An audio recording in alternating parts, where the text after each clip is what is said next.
네, 반갑습니다. 징글티 정재훈 선생님입니다.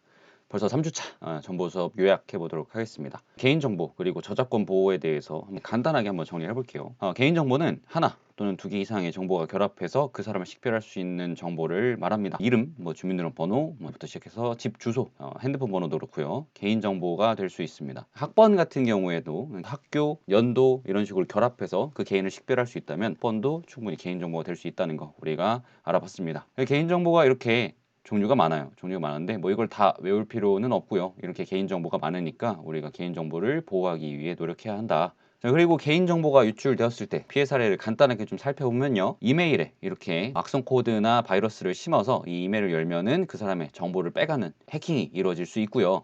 특히 요즘은 보이스피싱이 피해 사례가 많이 늘어나고 있죠. 만약에 이상한 전화가 왔다면은 쌤이 올려준 실제 사례를 보고 저런 식으로 대처하면 되겠다. 당황하지 않으면 되겠다. 그리고 이렇게 키보드 자체가 해킹이 되어서 어떤 암호를 이렇게 쓰고 있는지 실시간으로 볼 수 있는 키보드 후킹이라고 하는 해킹 기법도 있습니다. 그래서 보안 프로그램이라든지 윈도우 업데이트라든지 하는 게 굉장히 중요하다고 말할 수 있겠고요.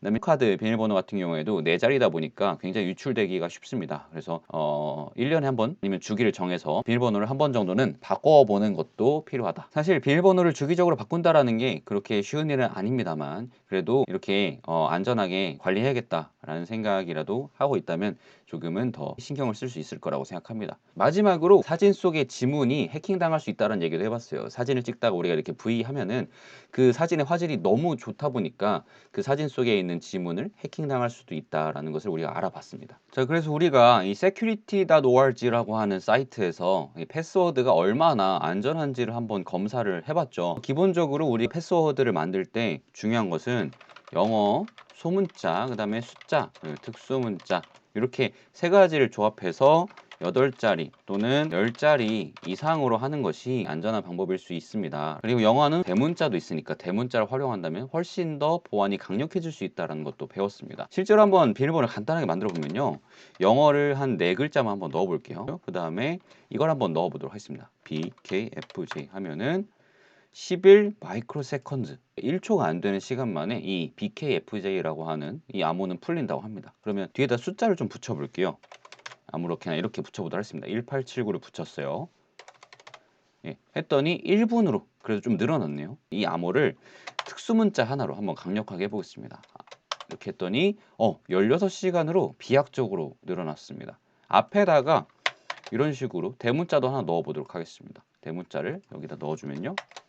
갑자기 5년으로 훅 올라가는 것을 볼 수 있죠. 이런 식으로 비밀번호를 관리를 한다면은 개인정보를 지키는데 굉장히 도움이 될 거라고 생각을 합니다. 그 다음으로 저작권에 대해서도 얘기를 해봤습니다. 저작권은 기본적으로 저작물, 즉 사람의 생각이나 감정을 독창적으로 표현한 작품에 대해서 권리를 갖고 있는 것을 말합니다. 그래서 이 저작권이라는 게 굉장히 복잡하고 애매하고 지키기가 상당히 좀 힘들어요. 그래서 인터넷에 있는 사진, 음악, 영상, 인터넷 기사까지 저작물을 활용할 때 반드시 저작권을 확인해 볼 필요가 있습니다. 기본적으로 춤도 저작물이고요. 이 춤을 허락 없이 올리게 되면은 처벌을 받을 수도 있다라는 것을 우리가 배워봤습니다. 하지만 이런 유명한 춤이나 음악들을 커버할 때 일일이 그 저작권자에게 허락을 받는다는 건 굉장히 어려운 일입니다. 그래서 사실 거의 허락 안 받고 올리는 경우가 보통인데요. 올리더라도 저작자를 반드시 표시를 해주는 것이 좋고요. 그리고 비영리, 즉 돈을 벌기 위한 목적으로만 올리지 않으면 사실 큰 문제가 되지는 않습니다. 유명한 연예인의 춤을 커버해서 축제 무대에 올라가는 것은 뭐 돈을 벌기 위한 목적이 아니기 때문에 그것 자체는 크게 문제가 있진 않다고 얘기할 수 있겠지만 축제 무대 영상들을 찍어가지고 업로드하거나 업로드한 영상으로 수익을 얻거나 하는 것은 문제가 될 수 있다라는 것을 꼭 기억하시면 좋겠습니다. 그래서 몇 가지 사례를 조금 더 보면요. 유명한 브랜드 로고를 활용해 스티커를 만들어 팔거나 하는 것들은 정말로 큰 문제가 될 수 있으니까 주의하셔야 됩니다. 뭔가를 만들어서 본인이 소장하는 건 괜찮겠지만 그것을 파는 것은 문제가 될 수 있기 때문에 조심해야 된다. 그리고 스트리밍 서비스 중에서 카페 같은 굉장히 넓은 공간에서 음악을 틀어준 것은 저작권적으로 문제가 될 수 있다. 이런 것도 기억해 주시면 좋겠습니다. 그래서 여러분들이 저작물을 활용할 때 가장 기본이 되는 것은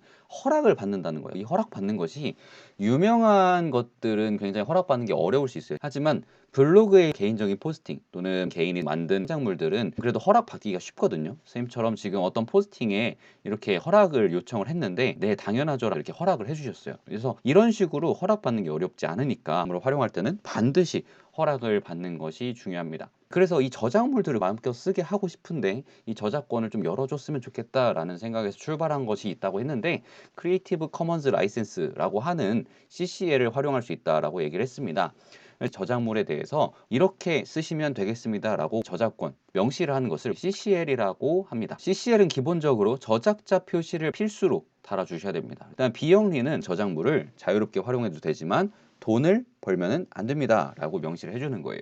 그 다음에 변경 금지라는 것은 저작물을 변경해서 2차적으로 또 다른 저작물을 만들지 마세요 라는 겁니다. 그리고 이와 반대로 동일 조건으로 변경을 허락합니다 라고 명시하는 것도 있어요. 만약에 비영리 그리고 동일 조건 변경 허락 이렇게 두 개를 같이 걸게 되면은 변경은 허락하지만 비영리라고 하는 조건은 동일하게 유지를 하겠습니다 라는 겁니다. 그래서 이 CCL이 생각보다 많이 적용이 되어 있어요. 한번 볼 건데요. 선생님 비보이라고 사진을 검색해 봤는데 여기 오른쪽에 도구를 누르고요. 사용권에 보면요. 크리에이티브 커먼즈 라이선스라고 하는 게 있습니다. 보면요.